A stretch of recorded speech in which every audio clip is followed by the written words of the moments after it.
శ్రీమాత్రే నమః. శ్రీ గురుభ్యో నమః. హరి ఓం.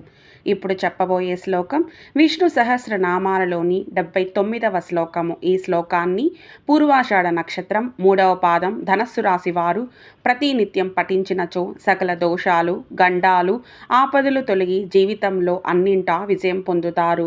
పూర్వాషాఢ నక్షత్రం 1, 2, 3, 4 పాదాలు ధనస్సు రాశికి చెందుతాయి. పూర్వాషాఢ నక్షత్ర అధిపతి శుక్రుడు. గణము మానవ గణము.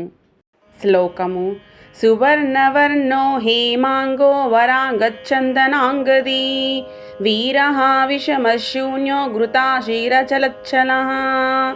సువర్ణవర్ణో హేమాంగో వరాంగచ్చందనాంగదీ వీరః విషమశూన్యో ఘృతాశీరచలచ్చలః.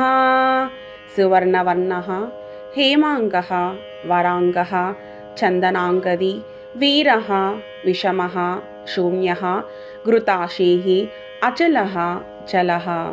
తాత్పర్యం: బంగారు ఛాయతో ప్రకాశించువాడు, బంగారం వంటి రూపం కలవాడు, సుందరమైన అంగాలు అనగా ప్రశస్తమైన శరీర అవయవాలు గలవాడు, ఆహ్లాదాన్ని కలుగజేసి అంగదాలను అనగా ఆభరణాలను ధరించినవాడు, వీరులను సంహరించినవాడు, తనతో సమానమైన వారు లేనివాడు, శూన్యరూపుడు లేదా ఆకాశ స్వరూపుడు, జారిపోయిన కోరికలు కలవాడు అనగా ఏ కోరికలు లేనివాడు, చలించనివాడు, నిశ్చలుడు, వాయురూపంలో చలించువాడు శ్రీమన్నారాయణుడు.